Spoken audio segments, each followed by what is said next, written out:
Sa bawat patak ng pawis at bigat ng responsibilidad, may isang construction worker na hindi lang nagtatayo ng gusali, kundi nag-aangat ng buhay at pag-asa ng kapwa. Ito ang kanyang kwento. Dito sa bayan ng Puro 15 Palmahil Compound ng Davao City, sa kanilang munting tindahan na ito, dito namin nakilala si Ryan Onongan. Kahit sa hirap ng buhay, siya ay nagsusumika para sa kinabukasan ng kanyang pamilya at ng kanyang mga anak.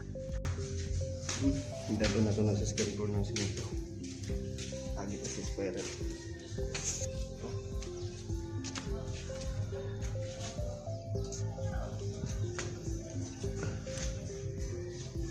Paano niya nga ba ito nagawa kasabay ang kanyang pagkukontent at pagtatrabaho? Halina't pakinggan natin ang kanyang kwento.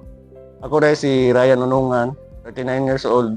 Yan. Ang content na ako, nag-decide ko na mutabang sa mga katauhan bisag lisod man ang panahon.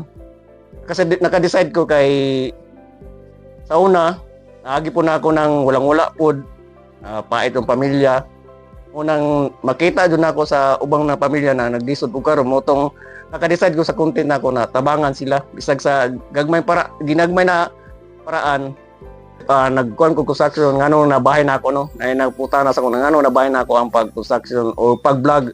Ang pag-vlog na ako say matakog sayo man ligo man ilis tapos sakay sa motor man akong cellphone nakabutang sa akong dugan mo nang nagakuha ko mga shot sa mga kasada kung unsay nahitabo. Pa sa construction pod pagabot sa area tago ng cellphone kay bawal man jud ang cellphone sa construction kay mga kwanta football pero pag uli na po sa hapon padayon gyapon akong pag-vlog muna na ako'y makita ng mga matabangan sa dalan. Bata pa lang si Ryan nung pumasok siya sa construction kasama kanyang ama upang makatulong sa pamilya.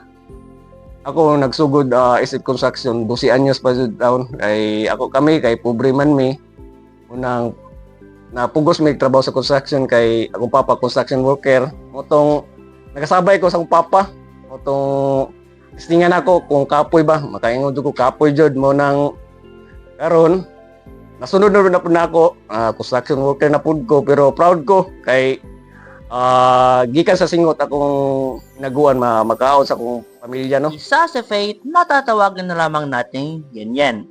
Sa apat na magkakapatid, siya ay ang panganay at kasalukuyang mag-aaral sa grade 10 ngayong taon na pinapaaral ng kanyang ama. Proud ko sa papa kay baskin construction worker na siya kay na-provide niya mo sa tanan sa mong pag-eskwela o sa mong pagkaon kaya buhaton po na kong tanan para makabalo sa iya. Sa kabila ng lahat ng iyan, isa sa mga natulungan ni Ryan ay ang Sitio Casilag, Barangay Sagayan, Asuncion, Davao del Norte. At nag-viral din ang video na ito at umabot ng 343,000 views. Kaya ito ay naagapan agad ng gobyerno ngayong taon at agad na ipinunduhan ng 15 million footbridge ng gobyerno. At ongoing na rin ang farm to market road na kalsada na naghalaga ng 5 million. At ito rin ay inilabas sa regional TV at GMA kaya ito ay inaksyonan ng gobyerno. Na ako'y upcoming charity sa Purok 9 Sitio Casilag, Barangay Sagayan Asuncion, Davao del Norte. Nag-aawag ko sa gusto mong utabang sa atong gamayng pa-feeding program or ang hatag school supply sa mga bata na magamit nila po sa pag-abri sa pag-eskwela. Sa gusto mong utabang, pwede kayo message ako sa Ryan Onongan na FB account o daghan pa mo tabang atong lugar kay lisod lang kahimtang dito kay mag-eskwela sila kay maglatay ra sila sa PC or mag-zipline ng ilang tirada mo tong nakauna na ako balikan ako para isip na nagtrending mga video dito mo tong para makita po nila usab dito. Sa lahat ng mga pinaghirapan ni Ryan, meron siyang isang mensahe na ibibigay para sa mga content creators, small content creators at iba pa.